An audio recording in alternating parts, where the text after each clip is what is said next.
আসসালামু আলাইকুম। সবাইকে স্বাগত জানাচ্ছি চতুর্থ ক্লাসে। আশা করি সবাই ভালো আছেন। আজকের ক্লাসের বিষয়বস্তু হচ্ছে উচ্চারণের গুরুত্বপূর্ণ নিয়ম কানুন থাকছে।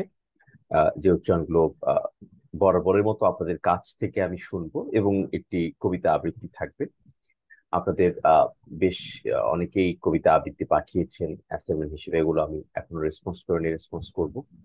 আর আজকেও একটা কবিতা আবৃত্তি থাকবে, সেটা হচ্ছে জীবন আনন্দ দাশের লেখা বনলতা সেন। আহ একটু বিখ্যাত একটা কবিতা বেশ, এবং কবিতাটা একটু ভিন্ন ধাঁচের। এতদিন এর একটা ছড়া এবং কবিতার যে একটু ভিন্নতা রয়েছে, বেশ কিছু ভিন্নতা রয়েছে এই কবিতার মধ্যে। আহ তো কথা না বাড়িয়ে চলে যাচ্ছে আজকের ক্লাসে। শুরুতেই যে নিয়মটা আমরা দেখতে পাচ্ছি সেটা হচ্ছে যে কোনো শব্দের শুরুর বর্ণের সঙ্গে যদি ব ফলা যুক্ত হয় তাহলে তার উচ্চারণ হয় না। যেমন আমরা একটু দেখি স্বপ্ন। এখানে শুরুতে স রয়েছে, দন্ত স রয়েছে, তার সঙ্গে ব ফলা রয়েছে, কিন্তু ব ফলার উচ্চারণ কিন্তু আমরা করছি না, আমরা করছি স্বপ্ন। তারপর হচ্ছে দ্বিধা। শব্দের শুরুতে ব ফলা রয়েছে কিন্তু তার উচ্চারণ আমরা করছি না, তার মানে উচ্চারণ হচ্ছে না। শব্দের শুরুতে যদি ব ফলা থাকে আহ তার উচ্চারণ আমরা করছি না শব্দের শুরুতে শুরুর বর্ণের সঙ্গে। যেমন স্বপ্ন, দ্বিধা, স্বেচ্ছা, ধ্বনি, শ্বেতভুজা, স্বাস্থ্য, স্বাধীনতা। শব্দের মাঝখানে বা শেষের বর্ণের সঙ্গে যদি ব ফলা যুক্ত হয় তাহলে যে বর্ণটির সঙ্গে ব ফলা যুক্ত হয় সেটি দুইবার উচ্চারণ হয়, অর্থাৎ দ্বিত হয়। যেমন বিশ্বাস। এই শব্দটা যদি আমরা দেখি তাহলে আমরা দেখতে পাই, আমরা কিন্তু সবাই এই উচ্চারণগুলো জানি, কিন্তু কিন্তু কেন এই উচ্চারণগুলো এমনটা হচ্ছে সেটা জানি না অনেকেই। যেমন বিশ্বাস, মাঝখানে তালব্য স্বর রয়েছে, স রয়েছে, এর সঙ্গে ব ফলা। ব এর উচ্চারণ হচ্ছে না কিন্তু স দুইবার উচ্চারণ হচ্ছে, যেমন বিশ্বাস। তেমনি অশ্ব, স দুইবার উচ্চারণ হচ্ছে, ব ফলা উচ্চারণ হচ্ছে না, মানে দ্বিতীয় উচ্চারণ হচ্ছে। অদ্বিতীয়, অন্যয় কর্ণ। বিশ্বাস, অশ্ব, অদ্বিতীয়, অন্যয় কর্ণ। উপসর্গ যদি কোনো শব্দের সঙ্গে থাকে তার এবং এরপরে যদি দয়ের সঙ্গে ব ফলা থাকে তাহলে আমরা দেখতে পাই যে বয়ের উচ্চারণটা হচ্ছে। যেমন উৎবেল, আমরা এখানে বয়ের উচ্চারণটা করছি। উৎবেল, উদ্বাস্তু, উদ্বোধন, উদ্বোধক। এই দুইটা শব্দ অনেকেই উচ্চারণ ভুল করে বলে উদ্বোধন, উদ্বোধক। মানে ধয়ের উচ্চারণটা অনেকেই ঠিকভাবে করে না। যেমন উদ্বোধন, উদ্বোধক। কোন উচ্চারণ, কোন শব্দের উচ্চারণ যদি আমাদের সমস্যা হয় আমরা শব্দটাকে ভেঙে ফেলতে পারি। যেমন আহ উদ্বোধন, উদ্বোধক, এভাবে করে ভেঙে ফেলতে পারি যদি আমাদের উচ্চারণের সমস্যা হয়। এটা অনেকেই বিভিন্ন অনুষ্ঠান উপস্থাপনা করতে গিয়ে এটা ভুলভাবে উচ্চারণ করে বলে উদ্বোধন, বলে উদ্বোধক। হ্যাঁ, এটা একটু কানে লাগে বেশ। গয়ের সঙ্গে ব ফলা যদি যুক্ত হয় তাহলে বয়ের উচ্চারণ প্রায় অক্ষর থাকে, তার মানে ব ফলার উচ্চারণটা হবে। যেমন দিক বিদিক, দিক বধূ, ঋগ্বেদ। পাশে কিন্তু সবগুলো শব্দেরই উচ্চারিত রূপ কিন্তু দেওয়া আছে, তো ওগুলা দেখে দেখে আপনারা উচ্চারণ কিন্তু ভালোভাবে করতে পারবেন। আহ দিক বিদিক, দিক বধূ, ঋগ্বেদ। যুক্ত ব্যঞ্জন বর্ণের সঙ্গে যদি ব ফলা থাকে তাহলে ব ফলার উচ্চারণ হয় না। যেমন উচ্ছ্বাস, তত্ত্ব, অন্তর্দ্বন্দ্ব। উচ্ছ্বাস, তত্ত্ব, অন্তর্দ্বন্দ্ব। উচ্ছ্বাস, তত্ত্ব, অন্তর্দ্বন্দ্ব। ম ফলার উচ্চারণ। ম ফলাও ঠিক ব ফলার মতো, শব্দের শুরুর বর্ণের সঙ্গে যদি ম ফলা থাকে তাহলে ময়ের উচ্চারণ হয় না, সামান্য নাকি স্বরে উচ্চারণ হয়। যেমন দেখি আহ স্মারক, স্মৃতি, স্মরণ। ম ফলা যদি ঠিক ব ফলার মতোই শব্দের মাঝখানে বা শেষের বর্ণের সঙ্গে যুক্ত থাকে তাহলে যে বর্ণটির সঙ্গে যুক্ত রয়েছে তা সেই বর্ণটি দুইবার উচ্চারিত হবে। যেমন গ্রীষ্ম, ভীষ্ম, রশ্মি, ছদ্মবেশ, জাতিস্বর। আমরা অনেকেই উচ্চারণ করি গ্রীষ্ম এখনো, কিন্তু এটা শুদ্ধ উচ্চারণ হচ্ছে গ্রীষ্ম। ভীষ্ম, এটা একটা ঐতিহাসিক চরিত্র ভীষ্ম। রশ্মি, আমরা অনেকেই বলি রশ্মি। সূর্যের অতি বেগুনি রশ্মি বলি, রশ্মি না রশ্মি। ছদ্মবেশ, ছদ্মবেশ, জাতিস্বর। গ, উ, ট, মূর্ধন্য ন, দন্ত ন, ম এবং ল।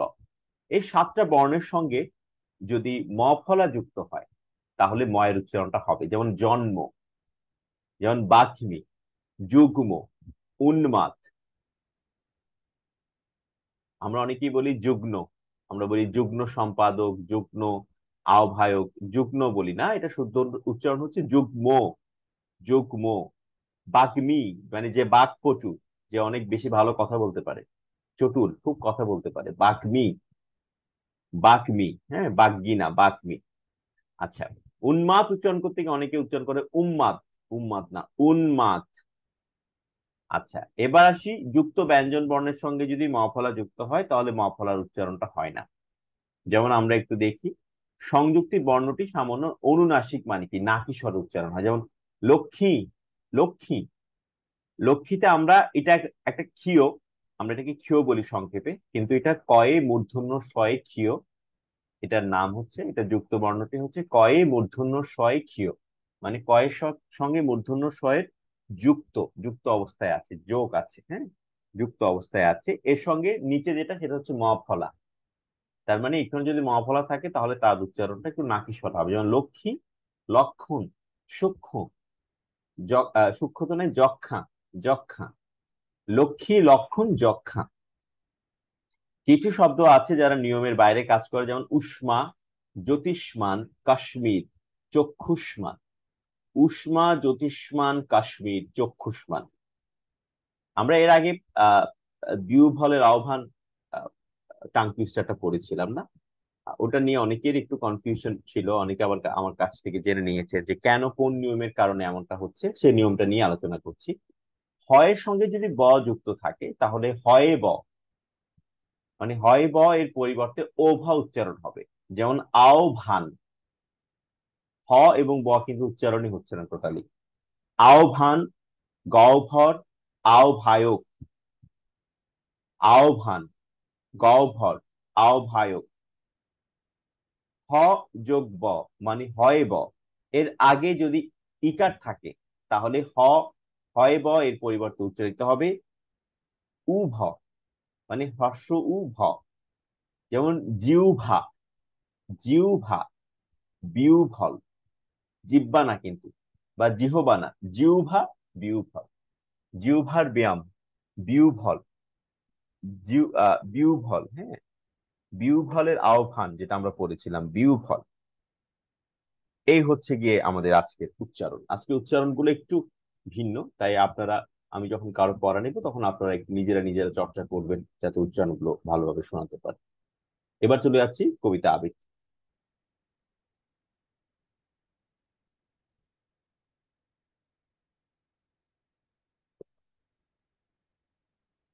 কবিতা আবৃত্তির ক্ষেত্রে কোন কোন বিষয়গুলো আমাদের মাথায় রাখতে হবে এটা একটু জানা খুব গুরুত্বপূর্ণ। অবশ্যই প্রথমত শুদ্ধ উচ্চারণ। উচ্চারণ যদি শুদ্ধ না হয় তাহলে কেন আপনার মানুষ কেউ মুগ্ধ হয়ে আপনার কথা শুনবে, তাই না? আমরা তো বেশিরভাগ ক্ষেত্রে উচ্চারণটাই ঠিক করার জন্য ক্লাসে ভর্তি হয়েছি। তো উচ্চারণটা অবশ্যই, আপনি যাই করেন না কেন, শুদ্ধ উচ্চারণ আপনাকে অন্য মাত্রা দেবে, আপনার বক্তব্য, আপনার আবৃত্তি, আপনার উপস্থাপনা। ঠিক আছে? তো উচ্চারণ খুব গুরুত্বপূর্ণ, শুদ্ধ উচ্চারণ মেনটেন করে আমাদেরকে আবৃত্তি চর্চা করতে হবে। কারণ আমরা, আপনারা নিশ্চয়ই দেখেছেন, আমরা এই ছড়া বা বা শব্দকল্পদ্রুম, সুকুমার রায়ের শব্দকল্পদ্রুম, সুকান্ত ভট্টাচার্যের দুর্মর, আমরা প্রত্যেকটা শব্দ স্পষ্ট করে উচ্চারণ করার চেষ্টা করেছি। আপনারা যারা অ্যাসাইনমেন্ট দিয়েছেন আমি অনেকের কাছে পাবো যে খুব সুন্দর উচ্চারণ করেছেন নিশ্চয়ই। তো এই উচ্চারণগুলো আমরা আসলে প্রয়োগ করি, প্রয়োগ করার একটা ভালো জায়গা হচ্ছে আবৃত্তি। আর গলা ছেড়ে আবৃত্তি করলে উচ্চারণের জড়তা দূর হয়, গলাটাও কিন্তু খোলে। ঠিক আছে, আমি আমার শিক্ষককে জিজ্ঞেস করেছিলাম, আমি মাঝে মাঝে একটা খুব মজার ঘটনা বলি। আমার শিক্ষক এত সুন্দর করে কথা বলতেন যেন, মানে তার কথায় যেন প্রেমে পড়া যায়, এত সুন্দর তার কণ্ঠ, এত সুন্দর তার উচ্চারণ, এত মুগ্ধ হয়ে তার কথা আমি শুনতাম। তো আমি একবার, আমার কণ্ঠ তখনও ঠিক এমনটা হয়নি যেমনটা আপনারা আমাকে শুনছেন। তো আমি, আমার স্যার আমার সঙ্গে এভাবে কথা বলতো, আনিস তুমি ভালো আছো, এভাবে করে কথা বলতো আমার সঙ্গে। তা আমি স্যারকে একবার কপি করে করেই কথা বলছি, হ্যাঁ স্যার ভালো আছি, এইভাবে করে কথা বলছি। তো আনিস তুমি এভাবে কথা বলছো কেন? আমি বললাম যে স্যার আমার তো আপনি যেভাবে কথা বলেন তো আমার খুব ভালো লাগে। কিন্তু তুমি যেভাবে কথা বলছো, মানে আরোপিত করে কথা বলছো, এটা হচ্ছে আরোপ করা, যে তুমি হ্যাঁ ভাইয়া ভালো আছি কি করছেন এইভাবে করে কথা বলছো তুমি। এটা করলে তোমার কণ্ঠ নষ্ট হয়ে যাবে। তাহলে আমি বলি, ভাইয়া আপনার মতো কণ্ঠ আমার কখন হবে? তো বলছে তুমি চর্চা করে যাও, অবশ্যই হবে। হ্যাঁ, তখন থেকে আমি কখনো সেই আরোপিত ভঙ্গিমায়, অনেকে যেভাবে বলে যে হ্যাঁ ভালো আছি কি করছেন, ইচ্ছাকৃত ভাবেই বলে তারা, সেটা শুনতে খুবই অড লাগে, খুবই মানে কানে লাগে, একদমই ভালো লাগে। আমাদের একজন শিক্ষক ছিলেন চট্টগ্রাম বিশ্ববিদ্যালয়ের ম্যানেজমেন্টের, নাম বলবো না, কেউ চিনতেও পারে চট্টগ্রাম বিশ্ববিদ্যালয়ে থাকি। তো স্যারটা আমাদেরকে ম্যানেজমেন্ট পড়াতে হলো, হোয়াট ইজ ম্যানেজমেন্ট এভাবে করে কথা বলতো, শুনতে খুবই বিরক্তি লাগতো। কিন্তু স্যার মনে করতেন যে এভাবে কথা বলাটাই বোধহয় সুন্দর। কিন্তু তিনি তো চর্চা করে করে তার কণ্ঠটাকে ওই জায়গায় নেননি। তিনি একটা আরোপিত ভঙ্গিতে কথা বলেন। অনেকে আবৃত্তি করে, আবৃত্তি করতে গিয়ে এভাবে করে হিমালয় থেকে সুন্দরবন হঠাৎ বাংলাদেশ, এভাবে বলে কি আদৌ সুন্দর লাগছে? না। এটা তো তার আরোপিত একটা কণ্ঠ, সেটা তার নিজের কণ্ঠ না। এবং এই আরোপিত কণ্ঠে যদি একটা মানুষ কথা বলতে থাকে প্রতিনিয়ত, তাহলে তার কণ্ঠটা ওই আরোপিত কণ্ঠের মতো হয়ে যাবে, যেটা খুবই মানে বাজে শোনাবে। ঠিক আছে, তাই আমি বলি কি, নিজের যে ন্যাচারাল কণ্ঠ আছে সেটাই সুন্দর, এবং সেটা চর্চা করতে করতে কণ্ঠটা একেবারে স্বাভাবিকভাবেই আরো সুন্দর হয়ে উঠবে। কিন্তু কখনো আরোপিত ভঙ্গিমায় অন্যের স্বর নকল করে উচ্চারণ করা বা কথা বলার চেষ্টা করা একদম উচিত নয়। কেমন? এই বিষয়টা একটু মাথায় রাখা দরকার। আচ্ছা, তো উচ্চারণ খুব গুরুত্বপূর্ণ আবৃত্তির ক্ষেত্রে। আবৃত্তির মাধ্যমে আমরা উচ্চারণগুলো প্রয়োগ করে চর্চা করি। দুই নাম্বার হচ্ছে একটা কবিতায় কোথায় কোথায় আমরা থামবো, কোথায় কোথায় পজ দিব। যেমন আহ আমরা আবৃত্তি করেছি না, হিমালয় থেকে সুন্দরবন হঠাৎ বাংলাদেশ। হিমালয় থেকে সুন্দরবনের পরে পজ দিয়েছি, হঠাৎ বাংলাদেশের পরে পজ দিয়েছি। তেমনি যদি এখানে একটা কবিতাটির কিছু লাইন যদি আমরা বলি, হাজার বছর ধরে, পজ দিলাম, আমি পথ হাঁটিতেছি, পজ দিলাম, হাজার বছর ধরে আমি পথ হাঁটিতেছি পৃথিবীর পথে। কবিরা তাদের লেখায় কোথায় কোথায় থামতে হবে বা কতটুকু থামা উচিত, তার জন্য বিভিন্ন বিরাম চিহ্ন বা জ্যোতি চিহ্ন যাই বলি না কেন এটা ব্যবহার করে। কিন্তু যিনি আবৃত্তিকার, যিনি একটা কবিতা আবৃত্তি করবেন বা যিনি একটা লেখা পড়বেন, হতে পারে সেটা কোথাও পড়ছেন, কোন একটা অনুষ্ঠানে পড়ছেন, রেডিও টেলিভিশনে পড়ছেন, তিনি কি করেন নিজের মতো করে পজ দিয়ে নেন বা অবলিক চিহ্ন দিয়ে নেন যে তিনি কোথায় কোথায় থামবেন।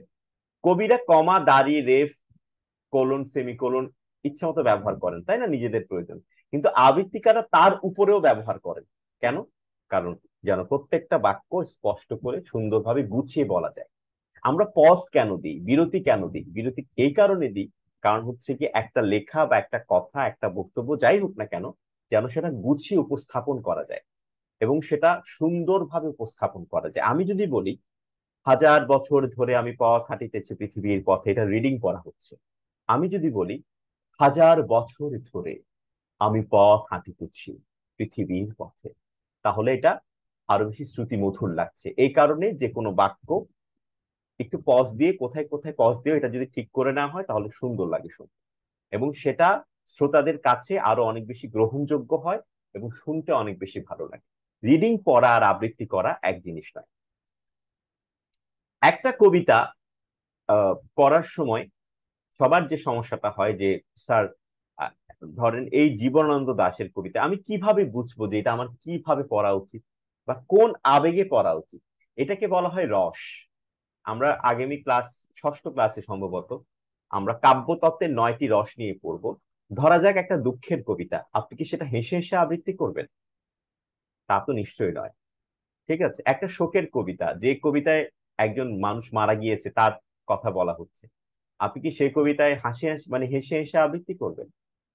ধরা যাক এমন হয়, কবর কবিতাটি আমরা অনেকেই পড়েছি, অনেকের প্রিয়, ওইখানে তোর দাদির কবর, ডালিম গাছের তলে, 30 বছর ভিজিয়ে রেখেছি দুই নয়নের জলে। তাই না? আমরা যখন শোক মানে কারো মৃত্যু শোকে যখন আমরা কষ্ট পাই, আমাদের মুখে হাসি বের হয় না, আমাদের মধ্যে একটা দুঃখ ভারাক্রান্ত মন থাকে। সেটা আমাদের ভেতরেই থাকে, এটা মানব জীবনের মানুষের মধ্যেই গুণ, কিন্তু আমরা জানি না যে এই কবিতার মধ্যে কিভাবে আমি আমার যে ভেতরের যে গুণটা আছে, ভেতরের যে রসটা আছে কিভাবে বের করবো। আপনি আপনার ভালোবাসার মানুষের সঙ্গে যখন কথা বলেন তখন আপনি স্বাভাবিকভাবে আপনার কণ্ঠে একটা রোমান্টিকতা কাজ করে, একটা প্রেম কাজ করে, তাই না? ঠিক আছে। কিন্তু আবৃত্তি করতে গেলেও ওই ধরনের কবিতার মধ্যে একটা রোমান্টিকতা আপনাকে কণ্ঠের মধ্যে ধারণ করতে হবে। ঠিক আছে। ধরা যাক আমার মুড খুব ফুরফুরে, আমি খুব আনন্দিত, কিন্তু হুট করে আমাকে বলা হচ্ছে একটা কবিতা আবৃত্তি কর, কিন্তু একটা দুঃখের কবিতা আমার খুব প্রিয়। আমি কি সেই ফুরফুরে মুডটি ব্যবহার করতে পারবো? না, আমার সেই দুঃখ ভারাক্রান্ত মনটাকেও হাজির করতে হবে সেই কবিতাটা পড়তে, তাই না? তো ব্যাপারটা হচ্ছে এরকম, যারা অভিনেতা, খুব ভালো একটা দিন, কিন্তু সে একটা মানে অভিনয় করার সময় এমন একটা মানে খলনায়কের চরিত্রে অভিনয় করছে, তাকে সেই খলনায়কের বেশি তাকে ধরতে হয়। তো এটা হচ্ছে আমাদের যে কোয়ালিটি আছে, আমাদের যে রস আছে, সেই রসটা আমরা যখন যেখানে প্রয়োজন তখন সেখানে ব্যবহার করার জন্য উপযোগী করে তুলি। এটা হচ্ছে ভয়েস আর্টিস্টের কাজ, আবৃত্তিকারদের কাজ। আচ্ছা, তো এই কবিতাটি আমি কিভাবে পড়ব? এই কবিতাটার মধ্যে আমরা পড়তে গেলে আমরা বুঝবো যে কবি জীবনানন্দ দাশ অনেক দূর পথ হাঁটতে হাঁটতে ক্লান্ত হয়ে গেছেন। তিনি নাটোরের বনলতা সেনের দেখা পেয়েছেন, তার মধ্যে রোমান্টিকতা কাজ করছে। হ্যাঁ, তো এই একটা ব্যাপার কাজ করছে, তার মানে একটা হতাশা আসবে, একটা রোমান্টিকতার ব্যাপার আসবে। তার মানে একটা কবিতা শুধু একটা রস হয় না, বেশ কয়েকটা রস হতে পারে।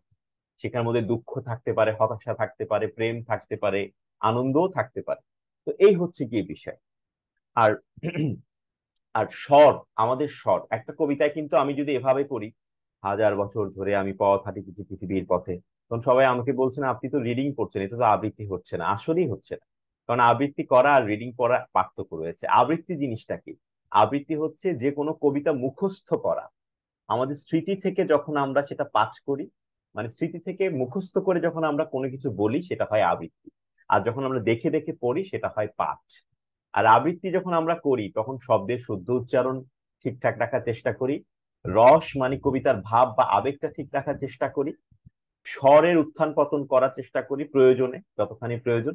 সবকিছু মিলিয়ে যখন আমরা আবৃত্তি করি, সেটা যখন শ্রোতা দর্শকদের হৃদয়কে স্পর্শ করে, তখনই সে একজন আবৃত্তিকারের সার্থকতা। ঠিক আছে। তো ব্যাপারটা হচ্ছে এরকম। আর মাঝে মাঝে আমাদের স্বরটাকে আমরা উঠাবো নামাবো, এই জিনিসটাও কিন্তু আবৃত্তির ক্ষেত্রে খুব গুরুত্বপূর্ণ। না হলে আবৃত্তি খুব ম্যারম্যারে হয়ে যায়, ম্যারম্যারে মানে খুব বোরিং লাগে, শুনতে ভালো লাগে না। ঠিক আছে। তো এই বিষয়গুলো আসলে আমাদের একটু মাথায় রাখতে হবে। আর একটা কবিতায় কি বলা হয়েছে এটা বুঝতে হবে। আপনার খুব সুন্দর কণ্ঠ, আপনি খুব ভালো উচ্চারণ পারেন, কিন্তু আপনি আবৃত্তি করতে গিয়ে কবিতার ভাবের আশেপাশেও গেলেন না। হ্যাঁ, আপনি স্বাধীনতার কবিতা আবৃত্তি করছেন, আপনি বাংলাদেশের মুক্তিযুদ্ধের ইতিহাস জানেন না। আপনি ভাষা আন্দোলনের কবিতা আবৃত্তি করছেন, আপনি ভাষা আন্দোলন সম্পর্কে কোনো ধারণাই রাখেন না। তাহলে আপনার মধ্যে সেই আবেগটা কিভাবে আসবে, সেই বোধটা আপনি কিভাবে ফুটিয়ে তুলবেন, তাই না? আপনি যা আপনি যা বলতে চান তা আপনি জানেন কিনা, আপনার জানার উপরে নির্ভর করে আপনার কণ্ঠের মধ্যে কতখানি আবেগ এবং স্বতঃস্ফূর্ততা আসবে। ঠিক আছে। তো ব্যাপারটা হচ্ছে এরকম যে একটা কবিতায় কি কি অর্থ শব্দ আছে সেগুলো আমাদের ভালোভাবে জানা দরকার, অর্থগুলো আমাদেরকে ভালোভাবে জানা দরকার। বুঝে পড়া আর না বুঝে পড়ার মধ্যে অনেক পার্থক্য রয়েছে। আচ্ছা, আমি একটু আবৃত্তি একটু এটা একটু পড়ি, পড়ে পড়ে শোনাই যে কোন কোন কবি কি বলতে চেয়েছেন, তারপরে আমরা একটু আবৃত্তি করব। আহ খুব বিখ্যাত একটি কবিতা বনলতা সেন, এটা অনেকেরই প্রিয় একটা কবিতা। আহ হাজার বছর ধরে আমি পথ হাঁটিতেছি পৃথিবীর পথে। কে পথ হাঁটছেন? কবি জীবনানন্দ দাশ পথ হাঁটছেন হাজার বছর ধরে। হাজার বছর ধরে তো মানুষ বাঁচে না, কিন্তু কবিরা তো তার কল্পনায় অনেক বছর বাঁচে, তাই না? আচ্ছা, সিংহল সমুদ্র থেকে নিশীথের অন্ধকারে মালয় সাগরে। সিংহল সমুদ্র বলতে আসলে এখানে কি বোঝানো হচ্ছে? সিংহল সমুদ্র মানে শ্রীলঙ্কার আশেপাশের সমুদ্র অঞ্চল আমরা ধরে নিতে পারি। আচ্ছা, মালয় সাগর বলতে কি বোঝানো হচ্ছে? মালয় সাগর নেই, মালয় উপদ্বীপ রয়েছে। সেটা হচ্ছে আপনার থাইল্যান্ড, মালয়েশিয়া, মিয়ানমারের আশেপাশের সমুদ্র অঞ্চল। সেখানেও কবি ঘুরেছেন। বিম্বিসার অশোকের ধূসর জগতে। একটা সময় আমাদের এই উপমহাদেশে বৌদ্ধরা শাসন করত, পাল বংশ লোকেরা শাসন করত। ঠিক আছে, গোপাল, হ্যাঁ, তারপরে এরা শাসন করত। তখনকার সময় বিম্বিসার আর অশোক দুজন সম্রাট ছিলেন। ঠিক আছে। তারা ছিলেন বৌদ্ধ ধর্মের পৃষ্ঠপোষক, বৌদ্ধ ধর্মকে প্রমোট করতেন। ঠিক আছে। সেই ধূসর জগতেও কবি গিয়েছিলেন। আরো দূর অন্ধকার বিদর্ভ নগরে। বিদর্ভ নগর হচ্ছে ভারতের একটা অঞ্চল, খুব মানে প্রাচীন একটা অঞ্চল। বিভিন্ন অঞ্চল আছে না যেগুলো একেবারে প্রাচীন অঞ্চল। হ্যাঁ, আমাদের যেমন মহাস্থানগড় আছে, ওরকম একটা প্রাচীন প্রাচীন অঞ্চল। আমি ক্লান্ত প্রাণ এক, কবি ভ্রমণ করতে করতে ক্লান্ত হয়ে গেছেন, চারিদিকে জীবনের সমুদ্র সফেন, জীবনের বাস্তবতা। সমুদ্র সফেন মানে কি? সফেন মানে হচ্ছে ফেনাযুক্ত সমুদ্র বা ফেনা, ঢেউয়ের ফেনা। আহ আমারই দুদণ্ড শান্তি দিয়েছিল নাটোরের বনলতা সেন। নাটোরের বনলতা সেনের কাছে এসে কবি শান্তি পেয়েছেন, কবি এখানে বলছেন। এবার নাটোরের বনলতা সেনের রূপের বর্ণনা। চুল তার কবেকার অন্ধকার বিদিশার নেশা। তার চুল এতটাই সুন্দর এবং ঘন কালো ছিল, যেন সেই বিদিশার রাতের অন্ধকারের মতোই ঘন কালো। বিদিশা হচ্ছে একটা শহর, সেই শহরের রাতের অন্ধকারের মতোই ছিল তার চুলের ঘন কালো চুল। মুখ তার শ্রাবস্তির কারুকার্য। শ্রাবস্তি হচ্ছে একটা প্রাচীন নগর, সেই প্রাচীন নগরের কারুকার্যের মতোই ছিল তার মুখ, তার সৌন্দর্য। অতি দূর সমুদ্রের পর হাল ভেঙে যে নাবিক হারাইছে দিশা, যে নাবিক অনেক পথ হেঁটে এসে দিশা হারিয়েছে তার রূপে। সবুজ ঘাসের দেশ যখন সে চোখে দেখে দারুচিনি দ্বীপের ভিতর, তেমনি দেখেছি তারে অন্ধকারে। কবি দেখেছেন, হয়তো কবি সে নাবিক। তারপরে কবিকে সেই সেই বনলতা সেন বলছেন, এতদিন কোথায় ছিলেন? পাখির নিড়ের মতো চোখ তুলে নাটুরের বনলতা সেন। এবার আসি, আহ সমস্ত দিনের শেষে শিশিরের শব্দের মতন সন্ধ্যা আসে। হ্যাঁ, ধরা যাক জীবনের সন্ধ্যা নামে, জীবনের তারুণ্য, জীবনের বসন্ত কি সবসময় থাকে? একটা সময় আমরা বার্ধক্যের দিকে এগিয়ে যাই, তাই না? জীবনের কঠিন বাস্তবতার কাছে ফিরে যাই। তো সমস্ত দিনের শেষে শিশিরের শব্দের মতন সন্ধ্যা আসে। আর আবার প্রতিদিন কিন্তু সন্ধ্যা আসে, রাত হয়, সকাল হয়, তাই তাই না? এইভাবে ধরে নিতে পারি আমরা।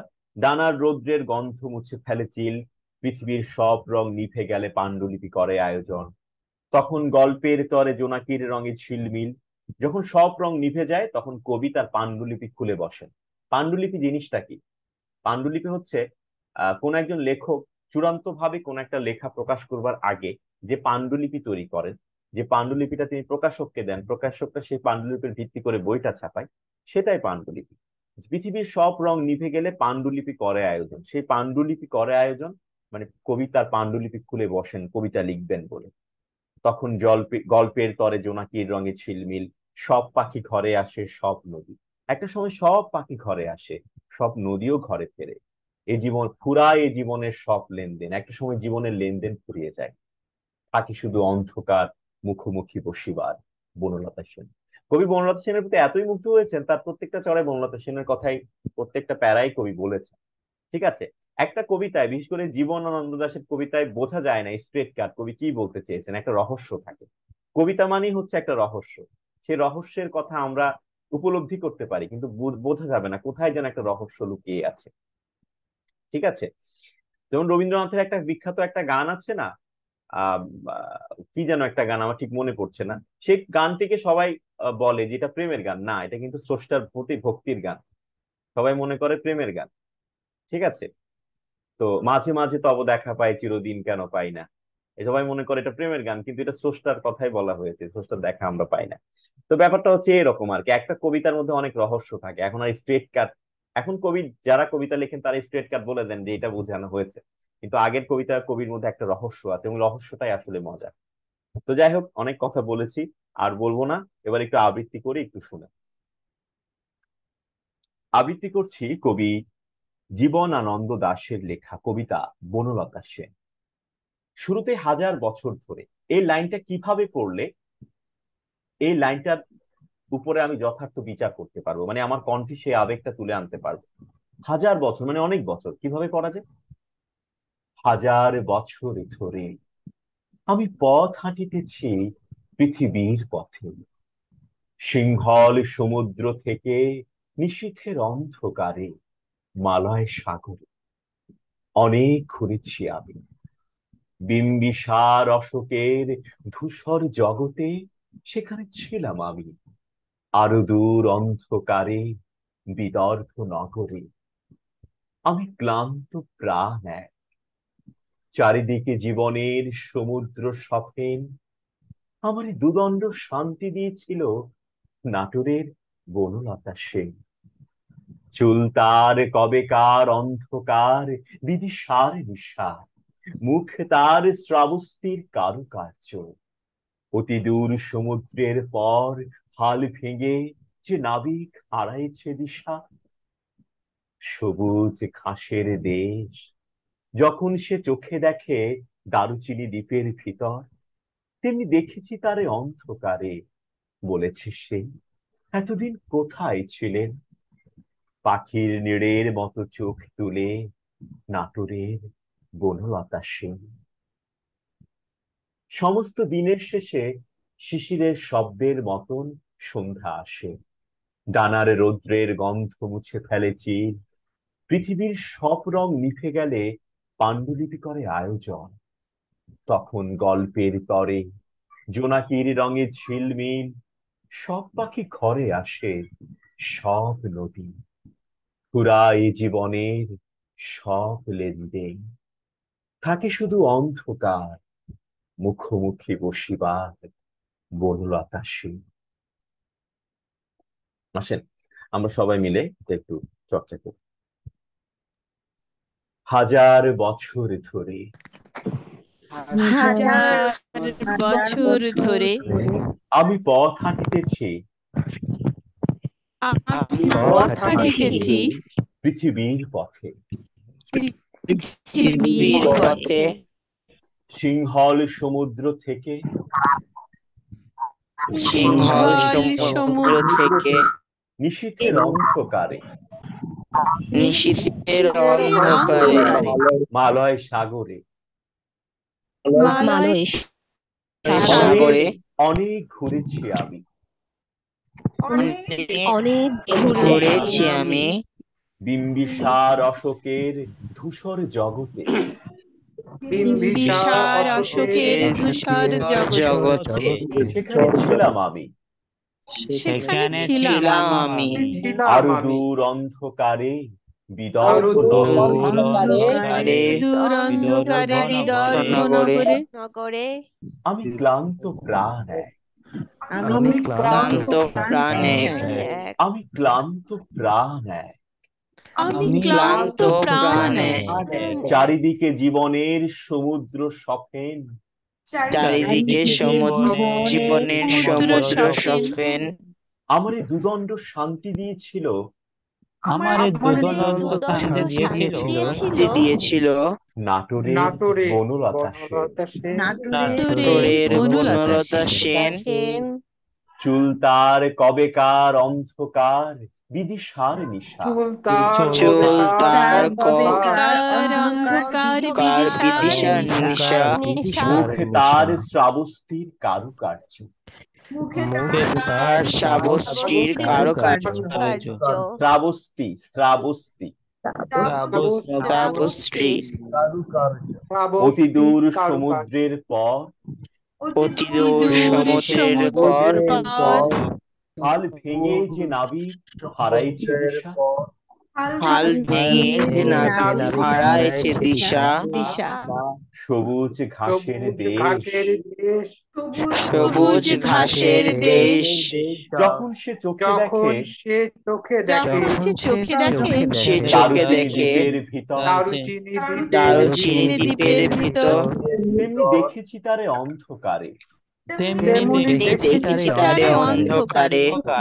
বলেছে সে, বলেছে সে, এতদিন কোথায় ছিলেন? এতদিন কোথায় ছিলেন? পাখির নিড়ের মতো চোখ তুলে, পাখির নিড়ের মতো চোখ তুলে নাটোরের বনলতা সেন। সমস্ত দিনের শেষে সমস্ত দিনের শেষে শিশিরের শব্দের মতন সন্ধ্যা আসে। শিশিরের শব্দের মতন সন্ধ্যা আসে। সন্ধ্যা আসে। সন্ধ্যা ডানার রৌদ্রের গন্ধ মুছে ফেলে চিল, রৌদ্রের গন্ধ মুছে ফেলে চিল। পৃথিবীর সব রং নিভে গেলে পৃথিবীর সব রং নিভে গেলে পাণ্ডুলিপি করে আয়োজন। পাণ্ডুলিপি করে আয়োজন। তখন গল্পের তরে তখন গল্পের তরে জোনাকির রঙে ঝিলমিল জোনাকির রঙে ঝিলমিল, ঝিলমিল, সব পাখি ঘরে আসে, সব সব পাখি পাখি ঘরে ঘরে আসে, আসে, সব নদী সব সব নদী নদী ফুরায়, ফুরায় জীবনের সব ফুরায় লেনদেন, জীবনের ফুরায় সব জীবনের সব লেনদেন, লেনদেন, থাকে শুধু অন্ধকার, থাকে মুখোমুখি বসিবার বনলতা সে, বনলতা সে। আসেন আরেকবার করি।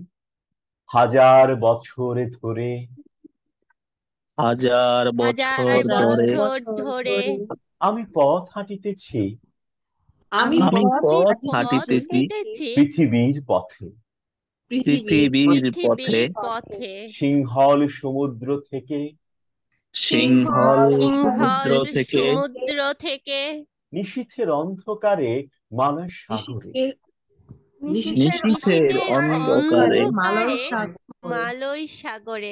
অনেক ঘুরেছি আমি, অনেক ঘুরেছি আমি, বিম্বিসার অশোকের ধূসর জগতে, বিঞ্চার অশোকের ধূসর জগতে, সেখানে ছিলাম আমি, সেখানে ছিলাম আমি, আরো দূর অন্ধকারে বিদর্ভ নগরে, আরো দূর অন্ধকারে বিদর্ভ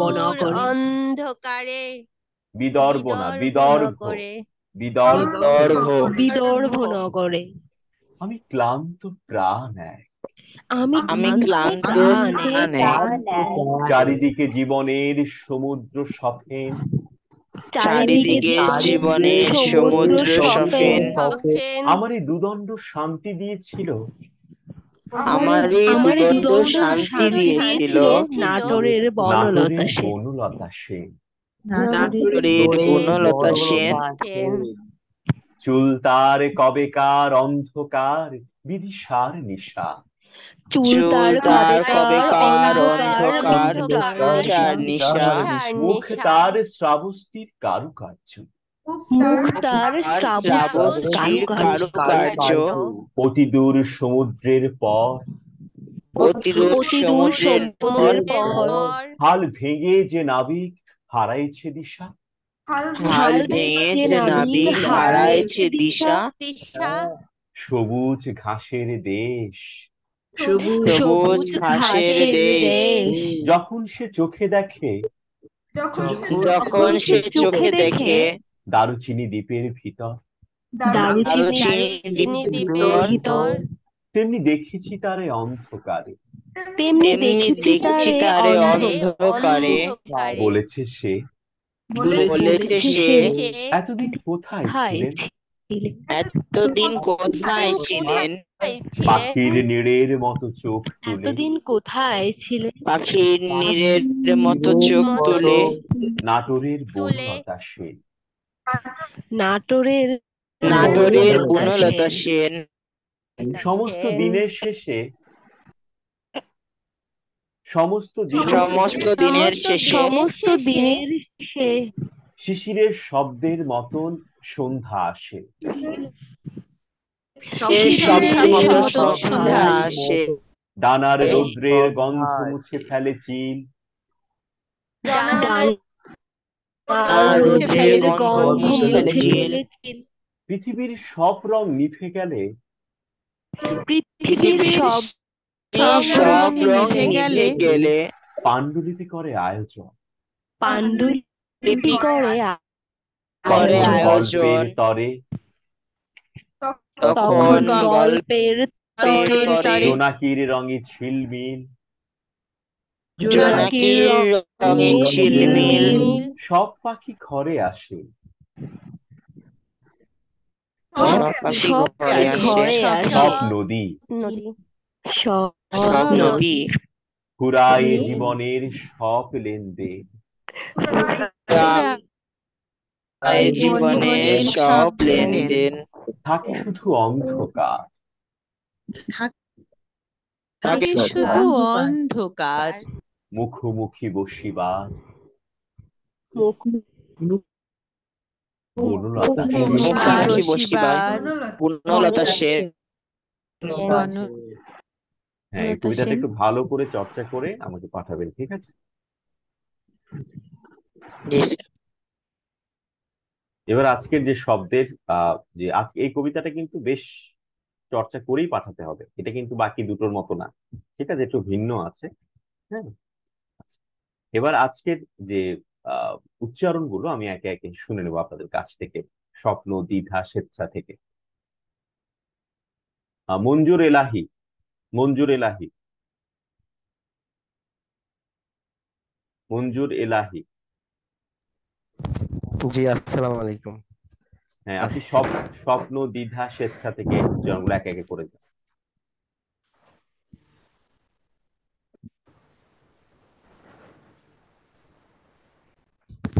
স্বপ- স্বপ্ন, দ্বিধা, স্বেচ্ছা, ধ্বনি, শ্বেতভুজা, শ্বেতভুজা, স্বাস্থ্য, স্বাধীনতা, শ্বেতভুজা, বিশ্বাস, শ্বেতভুজা, হুম, স্বাস্থ্য, স্বাধীনতা, বিশ্বাস, অশ্ব, অদ্বিতীয়, অদ্বিতীয়, অদ্বিতীয়, অন্যয়,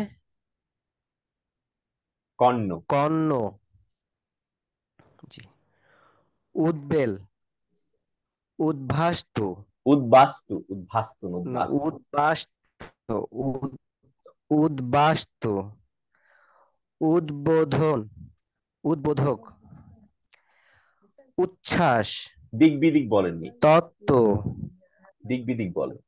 ও ওই ও দিক বিদিক, দিক বধূ, ঋগ্বেদ, তারপরে উচ্ছ্বাস, তত্ত্ব, অন্তর্দ্বন্দ্ব, অন্তর্দ্বন্দ্ব, স্মারক, অন্তর্দন্ত, দন্ত না, দ্বন্দ্ব, দ্বন্দ্ব,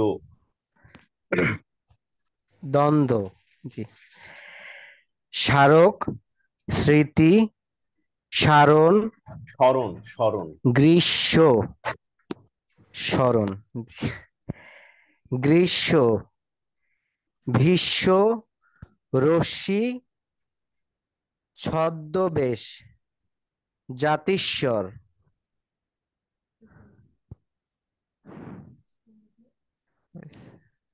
আর তো নাই, ও আরো আছে, জন্ম, জন্ম, বাগ্মী, বাগ্মী, জি, জন্ম, বাগ্মী, যুগ্ম, উন্মাদ, লক্ষ্মী, লক্ষণ, যক্ষা, তারপরে উষ্মা, উষ্মা, জ্যোতি, জ্যোতিমান, জ্যোতিষ্মান, জ্যোতিষ্মান, জ্যোতিষ্মান, জি, কাশ্মীর, চক্ষুষ্মান, আহ্বান, গহ্বর, আহ্বায়ক, তারপরে জিহ্বা। জিহ্বা, বিহ্বল। ঠিক আছে, আপনার উচ্চারণ ভালো, জাস্ট একটু জড়তা কাজ করছে। রিডিং পড়েননি বোধ হয়, না? জি বেশ স্যার, কয়েকবার পড়লে ঠিক হয়ে যেত। ঠিক আছে, জি স্যার, চর্চা করে জি, যান, ঠিক আছে। জি, তাপসী ফেরদৌস,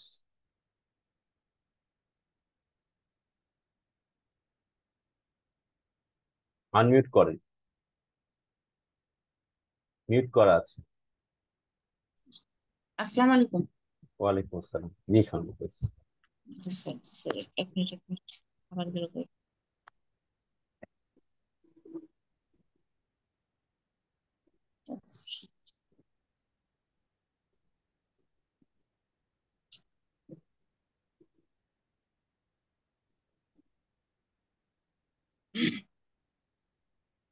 স্বপ্ন, দ্বিধা, স্বেচ্ছা, ধ্বনি, শ্বেতভুজা, স্বাস্থ্য, স্বাধীনতা, বিশ্বাস, অশ্ব, অদ্বিতীয়, অদ্বিতীয়, অদ্বিতীয়, হ্যাঁ, অদ্বিতীয়, অন্যয়, কর্ণ, তারপর উদ্বেল, উদ্বেল, উদ্বাস্ত, উদ্বাস্ত, উদ্বোধন, উদ্বোধক, দিগ্বিদিক, দিগ্বধূ, ঋগ্বেদ, উচ্ছ্বাস, তত্ত্ব, অন্তর্দ্বন্দ্ব, অন্তর্দ্বন্দ্ব, অন্তর্দ্বন্দ্ব, অন্তর্দ্বন্দ্ব। হ্যাঁ অন্তর্দ্বন্দ্ব, স্মারক, স্মারক, স্মৃতি, স্মরণ, গ্রীষ্ম, ভীষ্ম, গ্রীষ্ম, ভীষ্ম, রশ্মি, ছদ্মবেশ, জাতিস্বর, জন্ম, বাগ্মী, যুগ্ম, যুগ্ম উন্মাদ, না, এটা যুগ্ম না, এটা যুগ্ম। যুগ্ম, সরি সরি, যুগ্ম, যুগ্ম, উন্মাদ, উন্মাদ না, উন্মাদ ন। উন্মাদই বলেছে স্যার, উন্মাদ। আচ্ছা আচ্ছা। আর লক্ষ্মী, লক্ষণ, যক্ষা,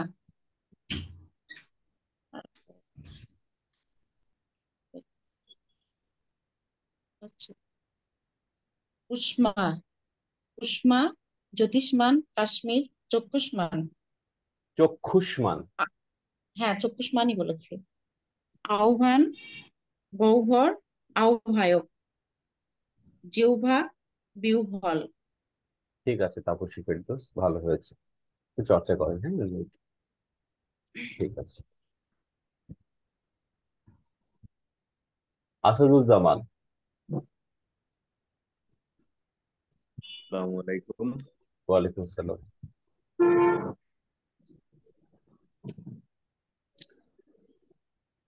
স্বপ্ন, দ্বিধা, স্বেচ্ছা, ধ্বনি, শ্বেতভুজা, স্বাস্থ্য, স্বাধীনতা, বিশ্বাস, অদ্বিতীয়, অন্যয়, কর্ণ, উদ্বেল, উদ্বাস্তু, উদ্বোধন, উদ্বোধক, উদ্বোধক। দিগ্বিদিক, উদ্বোধক, হ্যাঁ ঠিক আছে। দিগ্বিদিক, দিগ্বোধক, দিগ্বেদ,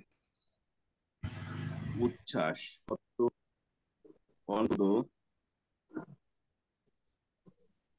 স্মারক, স্মৃতি, স্মরণ, গ্রীষ্ম, ভীষ্ম, রশি, ছদ্মবেশ, ছদ্মবেশ না, আসাদ, জাতিস্বর, ছদ্মবেশ, ছদ্মবেশ। ছদ্মবেশ, ছদ্মবেশ, জাতিস্বর।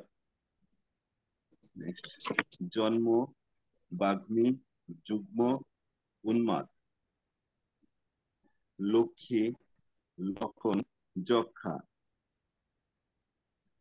উষ্মা, জ্যোতিষ্মান, কাশ্মীর, চক্ষুষ্মান, আহ্বান, গহ্বর, আহ্বায়ক, আহ্বায়ক। আহ্বায়ক, আহ্বায়ক, আবার বলুন জিহ্বা, তো। আহ্বায়ক, হ্যাঁ ঠিক আছে। আহ্বায়ক, হ্যাঁ ঠিক আছে। জিহ্বা, বিহ্বল। ছদ্মবেশটা কেন জানি আমার বারবার মনে হচ্ছে ছদ্মবেশ উচ্চারণ করছেন। আচ্ছা ঠিক আছে, ছদ্মবেশ, ছ, ছ, ছদ্মবেশ, স হয়ে যাচ্ছে। জিভটাকে একটু ছ, তালুতে স্পর্শ করে উচ্চারণ করেন তো, উপরের তালুতে। ছ, ছদ্ম, ছ, ছ, ছ, ছ, ছ। ছ, এই তো, এই তো, এটাই ছ। ছদ্মবেশ। ছদ্মবেশ, ছদ্মবেশ। এখন ঠিক আছে। হ্যাঁ এখন ঠিক আছে। চক্ষুষ্মান, ওটা উচ্চারণ করেন তো একটু। চক্ষুষ্মান, এখন ঠিক আছে। ঠিক আছে আসাদ, ভালো হয়েছে উচ্চারণগুলো, বাকিগুলো ঠিক আছে, চর্চা করে যান।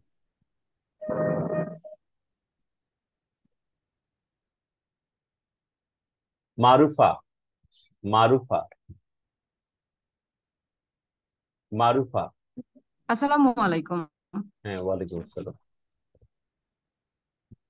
স্বপ্ন, দ্বিধা, স্বেচ্ছা, ধ্বনি, শ্বেতভুজা, স্বাস্থ্য, স্বাধীনতা, বিশ্বাস, অশ্ব, অদ্বিতীয়, অন্যয়, কর্ণ, উদ্বেল, উদ্বাস্তু, উদ্বোধন, উদ্বোধক, দিগ্বিদিক, দিগ্বধূ, ঋগ্বেদ, উচ্ছ্বাস, তথ্য, অন্তর্দ্বন্দ্ব, স্মারক, স্মৃতি, স্মরণ, গ্রীষ্ম, ভীষ্ম, রশ্মি, ছদ্মবেশ, জাতিস্বর।